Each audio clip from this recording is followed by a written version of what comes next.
Magandang araw, mga kabady, mga kasol.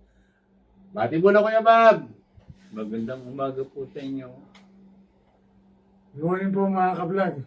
Ayan, vocalization muna para madinig ng mga fans, ang mga boses, hawak sa ganito. Makisama ka. Masarap ang ating lance. Figaro! Pero, Figaro! Wala na. Figaro! Wala na sa tono. Figaro, May mga vocalization para sa mga boses. Di ba? Disclaimer muna.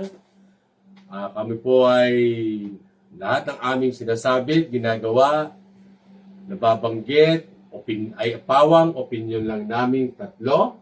Wala kaming gustong matamaan. patamaan o sagasaan. Opo na yun. Ay iyon po ay aming oportunidad. Kung minsan po may mga personal na lumalabas na galit, pasensya na po at humihingi kami ng paumanhin sa aming mga taga-subaybay, taga-panood. Susubukan po namin ang aming personal. Hindi na namin isama. Experience na lang na makakapulutan nyo ng aral. So, dahil po doon, maganda topic natin, pare. Anong topic? Kababalagan. Kababalaghan. Kababalaghan na ano-anong bagay, Kuya Bob? Sari-sari, madami. Sige. Unahin natin, siyempre, pag sinabi kababalaghan, nandiyan ang, nakakatakot na experience na nakita natin, nangyari sa atin, simula nung bata tayo, hanggang sa lumaki tayo, o nadinig natin yung mga urban legend. Maraming urban legend, kuya, mga sabi-sabi.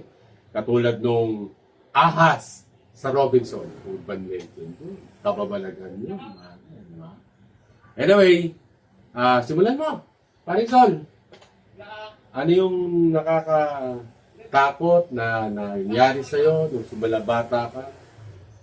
Nung bata kami kasi sa ulam, merong urban legend yun. Sa Pampalay ito, Beksa. Bahay na bakante. Meron daw white lady. White lady. Kaya hindi kami dumadaan doon ng bata kami. Ano yun? Papasok sa inyong lugar? Dadaan kayo doon? Dadaan doon. Wow. Bakante ba? May puno pa ng santol. Hmm. Nandun daw sa puno ng santol. White lady daw. White lady. Ano yung kwento? Kasi maraming kwento yung Kuya Bob, di ba? Yung mga, kung bakit merong white lady. Panahon daw ng hapon.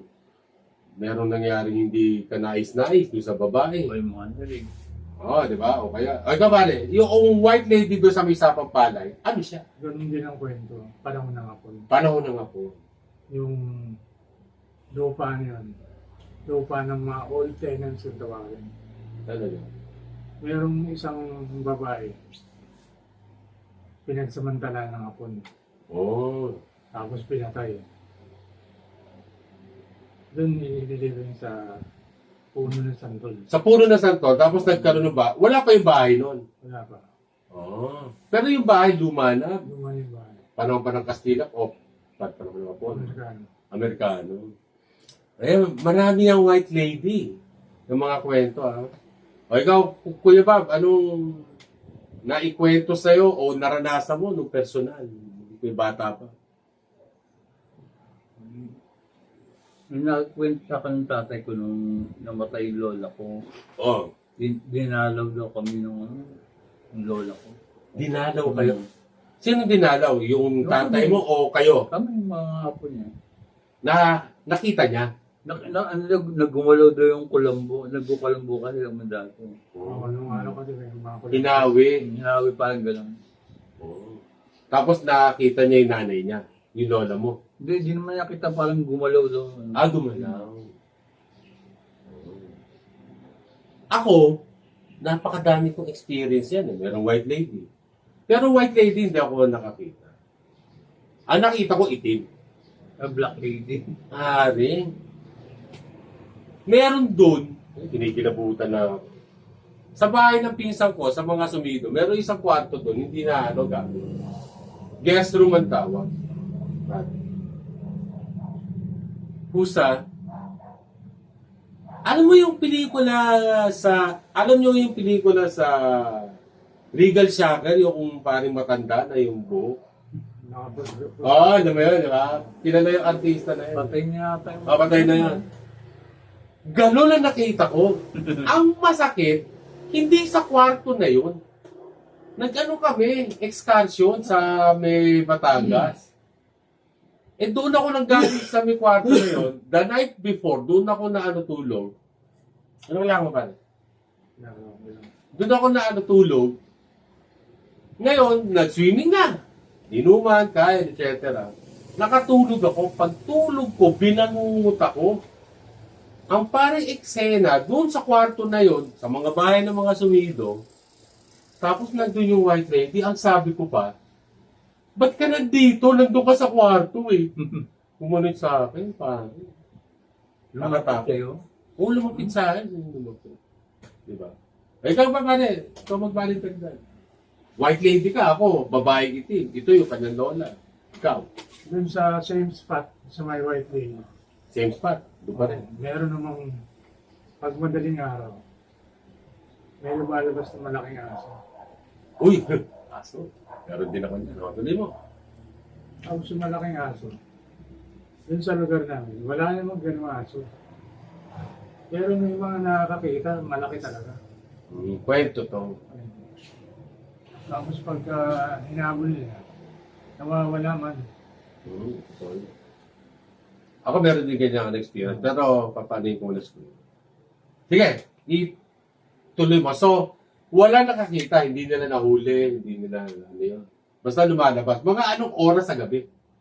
Lumalabas ang aso niya. Alas 2. Alas 2, lalabas na. Araw. Gabi-gabi yun. Hindi naman. Hindi naman. Tiyempo-tiyempo. Ako, Bob, kuya, sa nalilang.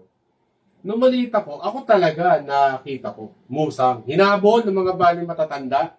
Nagkakabaling gulo sa labas. Nung araw, dyan sa Pasay, wala pa namang kuryente. Privilege kung ikaw meron kuryente. Yayamanin ka. Ngayon, hinabol. Tumakbo yung itim. Ang tawag nila, musang eh. Musang itim, pare. Ito, pare, nakita ko. Nakita namin mga magkakapatid. Tumakbo doon sa bahay ng mga Aranyes, yun yung kapitbahay namin. Eh, meron puno doon ng nyog. Pare, nakita ko yung mata. Yung, alam mo, iyan ang parang ganitong pagka-blue or neon green. Ganyan. Nakita ko yung mata, neon green. Nakita mo yung shape ng aso. Tapos hinahawi niya yung mga... Kasi may mga alam mo, parang pelikula eh. Meron mga sibat. May mga tarang sulo. Hinahabol talaga ng mga taong bayan. Tapos ginaganon niya. Nakikita namin yung balik kamay. Eh parang nasa second floor eh. Nasa bubog. Paano naman? Makakapalik ang aso doon. Pusa pwede, di ba? Pero malaki. Malaki pa sa pusa eh. Hinahabol nila. Tapos lumipat na naman. Takbuhan na naman. Yun. Ikaw, Kuya Bob, natapos na tayo sa may white lady. Natapos na sa malalaking aso. Ikaw ba, meron ganun din klase experience? Sandali Sige, ituloy mo kasi magkakapi tayo. Wala tayong tubig. Yung kwento ko sa'yo mukhang aso naman. Mukhang aso. Tuloy mo. Pasensya na po nagpaano ko no. Hindi thank you. Nasa Makati kasi ako. Pag umaga yung tiya ko, wala sa bahay. Tapos? Eh, dun sa kwarto niya, may kumakaluskos.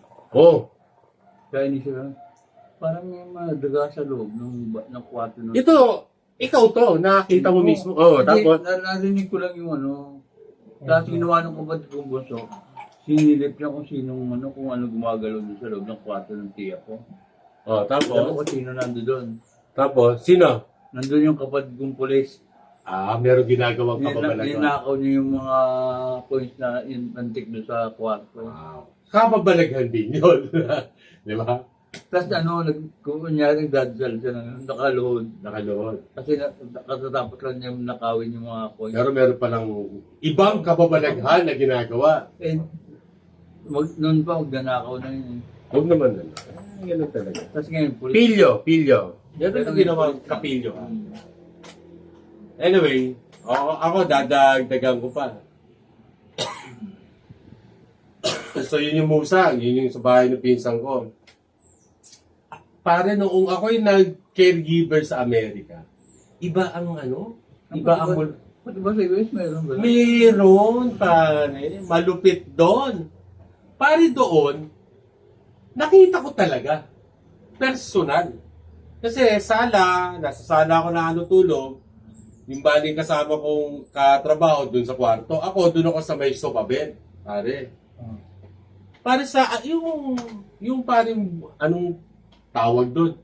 Moonlight na, alam mo yun, basta nasa may hallway, pag naka-off ang ilaw, yung paring liwanag ng baling buwan, pasok sa bahay.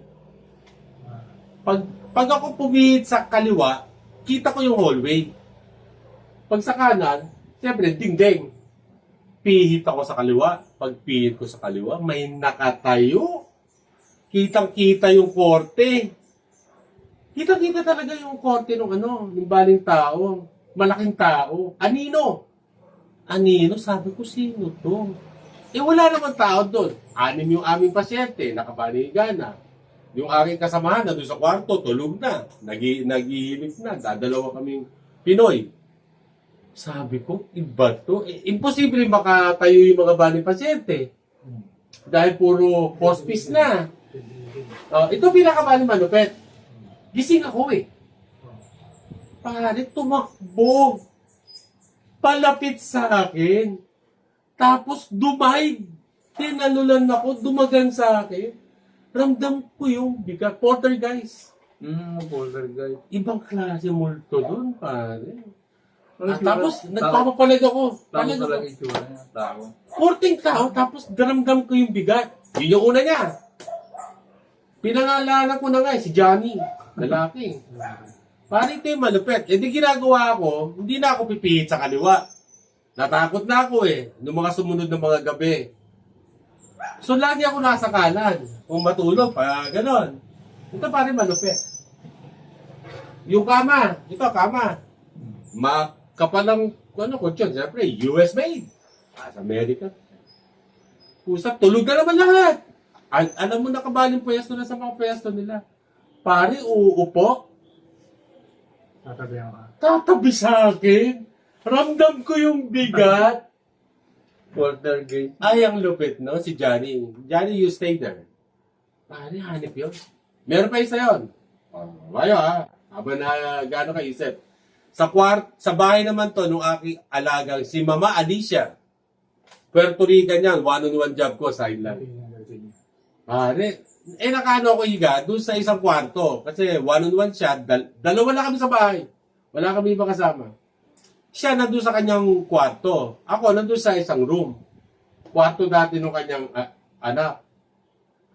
Siyempre, nadulungkot ka, nagmumuni-muni ka, nakatingin ka sa ceiling. Hindi pa ako tulog. 2:00 din umaga. May dumaang shadow. Sa ceiling. Grabe. Nasa ceiling pa rin yan. Kisame. Kita mo yung shadow. Ano to? Kala ko wala lang. Akala ko guni ko lang. etc. Ang masakit, tumagos sa kabilang kwarto. Sumigaw yung pasyente ko Sabi sumigaw si Mama, Alicia. Sumigaw siya, di takbo ko. Akala ko pag takbo ko, ito pa rin tsura niya. Nakaturo sa ceiling. Tinuturo rin niya yung kisame. Di yung pa rin nakita ko, nandun sa kanya, ay pusa, pare, lahat ng murang ginawa ko Puerto Rican, American, Amerikano. Alam mo, yung sa takot, mapapamura ka na lang. Di ba? Next, nakababalagan. Ikaw muna ulit, Kuya ba? Para pa ganun. Ano pang naaalala mo? O kahit kwento lang. Nakababalagan. Wala na akong mag-isip. Wala na maisip. Wala na naikwento si tatay, si lolo. Wala na. Kababalagan sa buhay na bali ginawa. Madami ka niya. Mamaya ako kukwento yan. Malaki atraso ko dito. Ikaw mo naman Huwag ka tumawa. Tawa ka na kagad. Wala, mamaya na. Mamaya na yung kwento mo. Figaro. Pero, Sige, kwento. growing up kasi, lumilipat kami ng bahay. Paglipat namin sa Manila, yun na. Yung kapatid ng lola ko namatay. Lumatay lolo mo. Ah, yung kapatid. Kapatid ng lola. Lolo mo din. Oh. O, tapos. Nung nandun kami sa Saulio, hindi ako nakapunta sa libingan. Ah, hindi ka pumunta. Bata ka pa? High school. High school. O, tapos?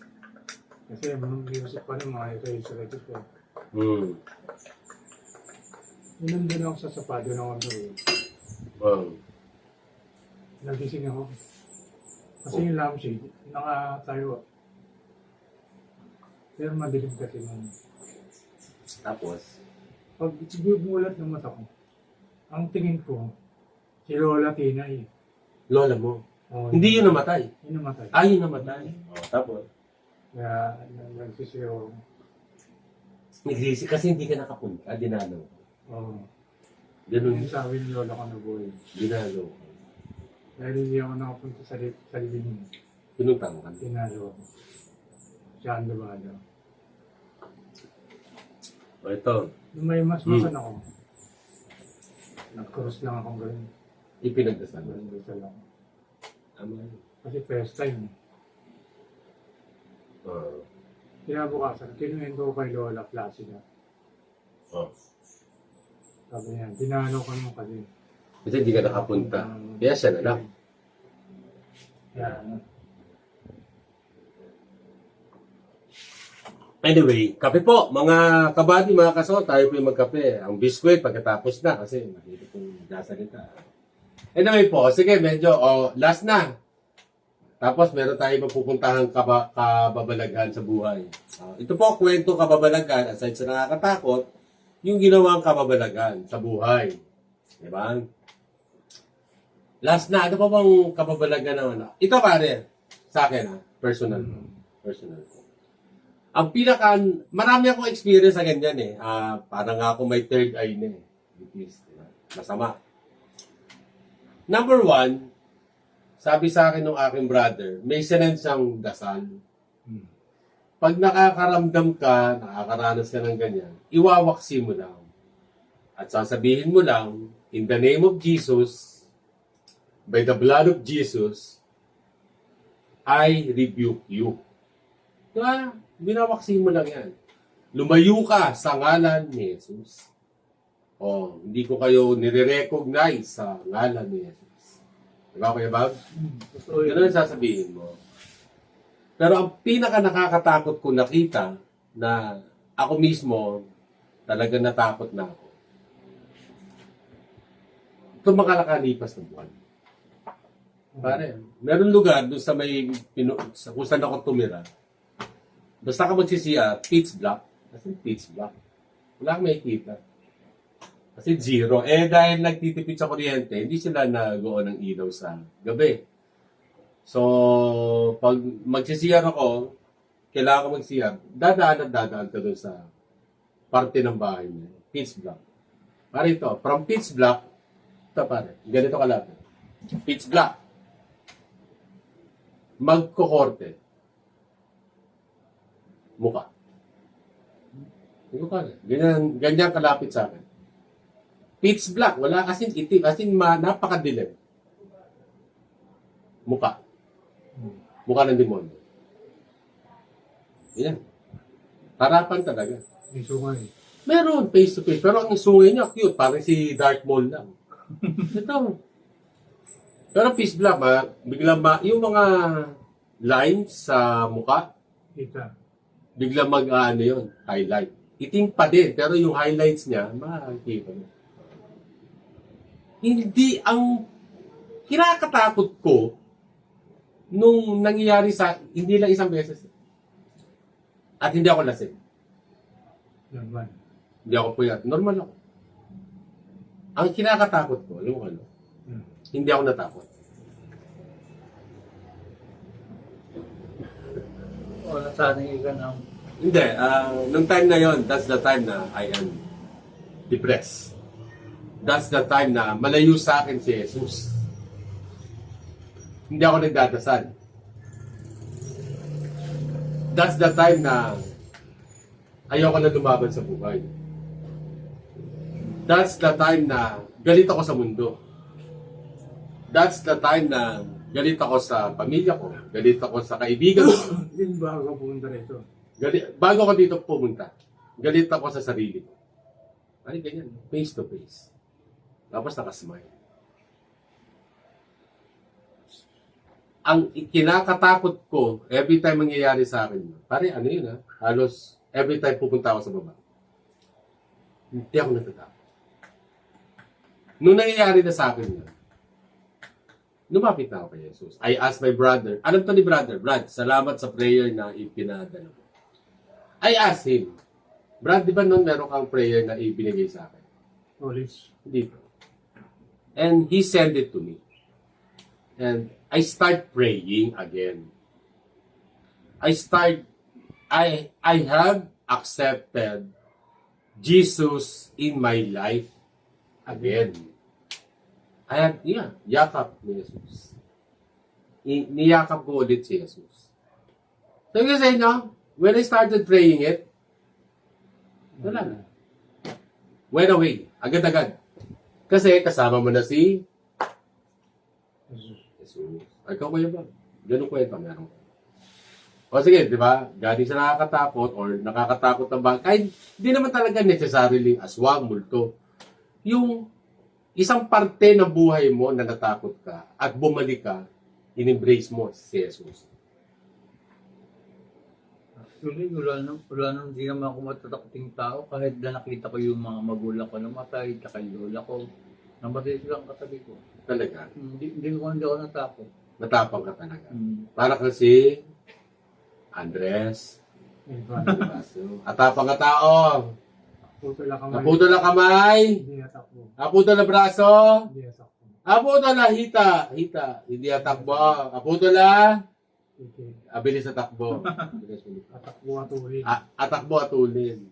So, wala kang gano'ng experience. Wala, kaya lang yung depression, yung kaya wala kami ng miss ko, doon ako naya. Doon ka natakot. Sa buhay mo. Sa buhay. Hindi na ako takot magutom, pero doon ako nalungkot. Yun yung takot mo. Yun yung mawalan ng minamahal sa buhay. Fear of being alone.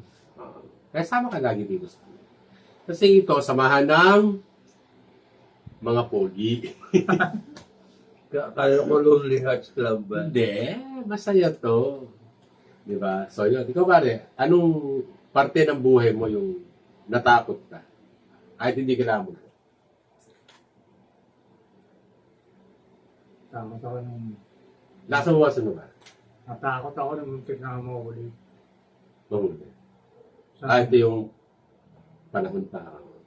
Sa isang rally sa mga meron kami na operation, OPOD. Operation Pinta. Operation Dito. Dahil ako nalulun, yung mga kasama mong garo, kasi pumarada na yung mobile. Wow. Tapat namin. Sininisan ko na yung mga kasama. Kasi sa kayo alam na nila yun. May orientation naman bago pumunta. Yung mga sign. Tapos? Sabi ng polis, bawal yung ginagawa nyo. Makati to. Makati. May ginagawa pala yung At nakita mo na sa akin. Ayala Station sa Makati. Kaya yun. Tinakita mo na sa akin yung mga bago pa tayo magkakilala. Si Mayala Station? Yeah. Ang itinidikit namin, mukha ni Erap. Kaya kap si Imelda Marcos. Pero Sticker. props namin, props. Sticker. Poster. Poster. Parang may isang kampanya. All hands on deck kami. Kasi malapit na ang May 1. Pinupunan namin yung mga policy ni Erap. So mga ano to, 98 pataas, hanggang 2001. Yun yung term na Basta Erap yun. Yun. Meron pang may naman natin na pang poster. Antiket. huli sa'yo. Nahuli sa akin. Ito nangyari. Yung pulis, nagkwento. Actually, tama naman yung ginagawa niya. Kasi siya, napag-initan daw. Pinadala siya sa Mindanao. Niyarap. Nung Boss niya. Kasi nagkaroon din siya ng pagkakataon para maging rebelde. Hindi siya sumunod sa utos. Pinag-initan siya, apparently, pinadala siya sa Mindanao. So yun ang talagang natakot ka. Kasi meron ka na ng pamilya eh. So, Wala pa. wala pa. 2001 wala pa. 2001. So, anyway, natakot ka para sa'yo. Sarili. Sarili mo. Kasi yung mga kasama ko na nahuli, iba ang kwento. Anyway, ganun talaga sa buhay. May mga bagay na ipapaglaban ka, na paniniwalaan ka na minsan, yung baling consequence, nakakatakot talaga. Di ba? Pero ako talaga ulitin ko, mas natakot ako nung hindi na ako natakot. That's all. Pag yung, Face to face with the devil. when you are accepting it already, when I realize na tinatanggap ko na yung akin na kita, natakot ako. Doon ako natakot. Hindi sa itsura. Totoo yun. Anyway, pare, ito. Bob, isa ka na. Kasi, kababalagan ang pinag-uusapan. Siyempre, dito ako nakatira sa'yo. Napakalaki ng utang na loob ko sa'yo. Siyempre, sinusuklihan ko naman yan ng serbisyo. Pero kahit na sinusuklihan ko ng serbisyo yung ginagawa ko dito, siyempre, nakukonsensya ako. Kasi, natatandaan mo nung nagpaano to, gupit. Paano yung gupit? Di ba, namalengke ako? Oo. Oh. Yung buong storya noon, hindi niya kinuwento. Ngayon, iano ko na ito. Ikukwento ko na. Ha? Wala muna reaction. Kayo naman, inuunahan niyo yung story. Eh. Ngayon, di nakita kami. Di ba? Namalengke ako. Dala ko na yung manok. Oh, umulan. Di ba umulan? Oo, Habang umuulan, medyo malakas ang ulan, nandun kami sa tindahan ni Aling Nene. Si Nene. Actually, hindi pa Ali, maganda po. Si Nene. Ang tinda, ano ang tinda niya ni Nene? Turon, banana Q, biko, bilo-bilo. Kaya kasi ko ba? Oo. Ito malupit. Alas 3 yun eh, di ba? Alas 2 ako na malengke. Nene ba yun? Nene yun. Maniwala ka si Nene yun.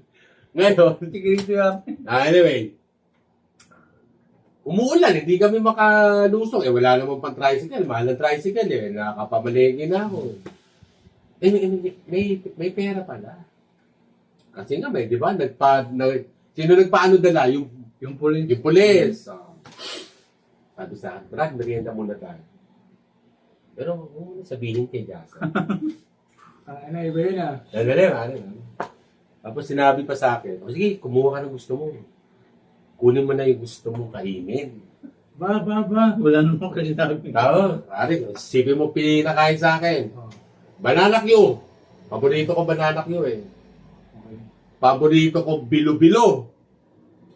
At ang pinakamalupit, malamig na sagot gulaman. Ako, hindi.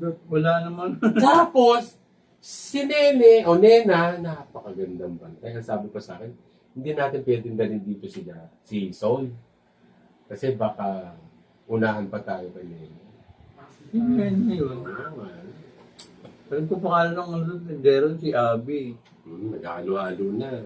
Matakot ka dyan. Anong yan? Dementia yan. Ito malupit. Kahapon, nag-shoot kami. Oh. Di ba simbahan? Nag-shoot tayo. Anong shoot natin? Tanggol. Oo, Tanggol, saka kung ano-ano pang... Pare. May bagong burger joint sa kanto. Alam mo ba yun? Hindi. Pare, bagong burger joint. Ang lupit ng mga pati. Kumain ulit kami. Pinamerienda na naman sabi. Huwag mo ulit sasabihin ito kay Sol. Ha? Pare, ang in-order pa, triple patty para sa akin. Okay na nila. Wala naman. Pare, huwag ganun. Kawawa naman yung Wala naman table pa. Sige, magalit ka na. Ang tagal ng arte mo eh. Reaction! Ano naman. Action! Okay. Sa akin na bahay. Sa'yo na bahay. Sa akin papagkain. Sa'yo pa pagkain. Tubig ilaw. O tumigilaw. Pagkarating na baling merienda, laglag ka. Tablay ka. Tagal ng reaction. Joke. Paingwin talaga. Oo. Andiyan ba tayo? Hindi, wala naman. Magsisik ka sa ginagawa mo kababalagan dito. Ano? Di ba? Huwag ganon, Bob. Bawal doon sa atin. Bawal. Sa may samahan ganito, ama-ama. Hindi tayo, Ayan. hindi anya. Pare biro. Pero lumalabas yun. Anya-anya tayo, Bob eh.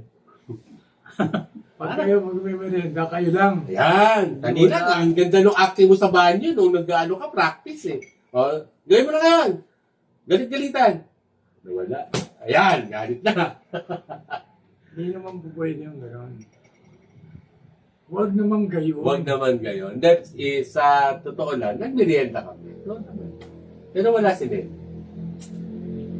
Wala si Nene, wala din sagot gulaman. Ako dito. Wala rin yung sagot ko lang. Pinapasaya ko lang siya. Ang tagal na nung reaction. Sa wala rin pera. Wala din pera. Kung sabihin, wala lagi pera. Ay, hindi ko naisip. Favorite Christmas. Oo, sa Happy Thoughts. So anyway po, yun po yun, mga kabady, mga kasong. Pag mayroon tayong nakikita, naramdaman, marami kasing urban legend na Pilipino eh. Karamihan yan, mga bata, pinanakot lang sa atin. Panakot. Pinapanakot lang sa inyo mga bata, nung maliit kami, pinapanakot lang din. So, ang sagot sa ganyan, banggitin nyo lang ang pangalan ni Jesus. Tatakbo po yun. Bibigay. Diyos lang ang pangalan ng Diyos lang. Si Lord lang ang makakaano. Di ba pare? Tama. Ay, tayo tinatakot lang ng mga bani matatanda. Pero yung mga personal experience ko, totoo yun. Lalo mo pa. Pag ganun po, lumapit kayo kay Jesus. Walang ibang... Hindi mura ako. Ginagawa ko nun. Mura ako. Sa takot. Tawagin nyo ang ating Panginoong Jesus at sigurado po ako, kasama niya lahat ng kanyang anghel. Di ba? Nagsisipaglapit yan. Eh, Pero, tanong ko lang sa Ebet, sino ba sa Jesus sa iyo? sino si Jesus sa buhay ko? Siya ang aking Panginoon at tanging tagapagligtas. Si Jesus ba ay Diyos para sa iyo? Oo. Yan sa iglesia ni Manalo. Oo, baya ko na sila. Yun ang paniniwala nila. Baya, irespeto mo na yan. Bagay. Pero sa akin, sa puso ko, si Jesus ay ang aking Panginoon at nag-iisa kong tagapagligtas. Tama. Amen? Amen. Amen. Punta na tayo sa Bible study. Di ba? Ano minsan gawin natin yan, pare? Once a week or basta, Lord, help us, bless us. Dinadasal ko na in your name, mangyari. Di ba? Mag-share naman kami ng konting Biblia with the guidance of each other and you, of course. Sana meron pa ibang kasama. Si-share naman kami ng salita ng ating Panginoon. In your name, Lord, mangyayari yan according to your will, according to your plan. Let it be done. Amen? God's perfect. In your God's perfect time. Guide us, Lord. So, yung mga nakakatakot, hindi naman talaga minsan totoo. Gawa-gawa lang din ng tao. Tulad dun sa, ito, urban legend. Yung sa Robinson. Ayun, sa ano yung stick na ano? Yung merong ahas. Pati si Alice Dixon daw. Oo. Diba? Crush na crush ko si Alice Dixon. Kahit ako, pupuntahan ko yun sa may dressing room. Hindi mo pupuntahan sa dressing room si Alice Dixon? Pupunta ko yung tumatakbo lang. Diba? Sorry po, Ma'am Alice, malapit na kitang maging kapitbahay niya sa Boracay. I can feel it. Pare, di ba? Island living. Ma'am Alice Dixon. Nasa Boracay. Neighbor. Doon ang bahay niya. We will be your future neighbor. This two-face. Remember this. Tayo mamalis. We are claiming this in the name of Jesus na magiging neighbor niyo kami. Amen. Amen. Island living. Sama ka ba sa amin? Basta tumira na kami Boracay. Sama ka. O dati kasi hindi ako sumama sa Boracay sa pamilya ko. Hindi, doon tayo titira. Alam. Ako doon ako titira. See you there, Ma'am Alice. Ito pa, kwentong Christmas, hindi ko naisip. Nakalimutan ko na sa dami na iniisip ko. Favorite Christmas character na lang.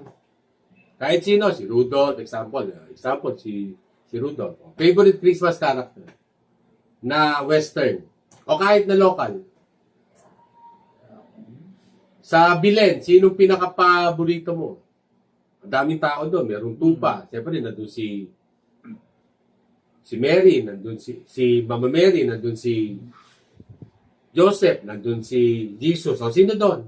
Nandun yung tatlong hari. O, ano pa? Tingkong pinapakapaborito ko kasi hanggang ngayon nandiyan pa sa akin yung tupa ng Belen namin. Talaga. Sa Makati. Tupa. Kaya ang title nito sa isang video niya, Tupang Ligaw. Ay, Tupang Ligaw. Hindi ba anak ng tupa? Anak ng tupa kasi hindi ka pinapagmerienda eh. Di ba? Ay ka, favorite character sa Bilen. Doon na lang tayo sa Bilen. Hindi sa Belen. The Grinch ang paborito ko. The Grinch. Okay yun na. Jim Karen. Jim Carrey. The Grinch. Ako, Ito may paliwanag to. ikaw muna. Ipaliwanag mo yan. Kaya The Grinch. Kasi pag Pasko, lahat ini-expect perfect. Tama. Pero si The Grinch, hindi niya ginawang perfect. Nagkaroon ng mga challenges. Parang killjoy si The Grinch eh. Killjoy, na. Parang si, Nightmare on Christmas Day. Meron din gano'n. Sino yun? Anong karakter yun? Anyway, so yun ka. Si The Grinch. And for that reason. Ako si Rudolph. Rudolph the red-nosed reindeer had a very shiny nose. Bakit si Rudolph? Okay. Maliligaw si Santa Claus pag wala siya. Tama. Siya yung guide. Siya yung guide eh. Ilaw. Kaya nga, Rudolph the red-nosed reindeer. Siya ba nasa unahan? Hindi ako sure ba na. O, sige, comment section. Si Rudolph ba ang nasa unahan ng baling sasakyan ni Santa Claus? O, comment po. Hindi ko alam yan eh. I'm not sure kung siya nga nasa unahan. Comment sa comment section kung si Rudolph nga po. Anyway po, so puputulin na po namin. Diyan na po natatapos ang maiksing usapan sa mga kababalaghan. O, pinaka-worst na ginawa. O, short na lang. Pinaka-worst na kababalagan mong ginawa sa buhay. Ng babae. Yun yung napalo ka na electric fan pa rin. So, kaya pupunta ang Sosa. Soso pala, hindi Sosa. Ito nahuli. O, yun nga, yung nabaling huli ka. Soso, sin of the sex operative. Hintayin niyo po ang pagdarating ni Gas. Hoy, wala pa pong apelido. Type nyo kung ano ang last name na gagamitin natin kay Gas. We need your suggestion. Ikaw, yung pinaka malaking kababalagan mo sa buhay. Wala naman akong ginawang kalokohan. Kasi mabait ka. Mabait talaga ako. Kaya nagtataka ko ba't ako niwalay na may... Ay, hindi ka na magtaka doon. So, ulitin ko, hindi lang sa isang pagkakamali tayo iniwanan. Bagay. Maraming nakalimutan na natin. Hindi lang natin. Maliit na bagay, malaking bagay, naipon, puputok sila. Hindi lang sa isang dahilan. Maraming dahilan kung bakit tayo iniwan ng asawa. Bagay. Ito isa lang. Nung pinalo siya ng electric fan. Kung sa pinalo ko, inispin naman ako ng niana. Ikaw, na-speak ka yan. So, wag niyo po. So, yun po, mga kaibigan, magpapaalam na po kami. More than 25,000 viewers! Congratulations! Galing. Ulitin ko po, sa amin maliit na, content creator, wala yan, baliwala. Pero sa puso namin, everyday po kami nakakatulog ng masarap, gumigising ng maaga, gumigising ng, para po gawin to. Ito. So, nagkakaroon po ng purpose ang pang-araw-araw namin buhay, aside sa mga gawain namin sa bahay, sa sarili namin. Tinutulungan niyo po kami, pabalik. Kasi alam namin, sa pagising namin, kailangan namin gawin yung aming kwentuhan para sa inyo, para may mapulot kayong aral. Sana. Kung wala po, at kahit pa paano ngumiti kayo, Salamat pa rin. maraming salamat pa rin. So kayo po ang pinag-uugutan namin ngayon, ng aming purpose, ng aming silbi, dahil ang mga hininga namin ng trabaho at mga proyekto, wala pa. Ito muna gagawin namin para sa inyo. Salamat po na marami. Di ba Kuya Bob? So, dahil po dyan, asa na ba ako? Mga ka-buddy, mga ka-soul, okay na tumapos. We will see you later, not soon. We love you guys. Ay, sandali, habol. Bakit kaya na? Habol. Ana, malapit na birthday natin. Short lang, short lang. Hi lang. Hi, Ana. Kamusta na? Ikaw. Short lang. Ay, nanay. Highlight ka. Hindi. Ayun. Hi po sa aking pamilya. Mahal kayo ni Dad. Dahil dyan, ulitin namin, this is Body and Soul. We'll see you later. Not soon. Not soon. Bye-bye po.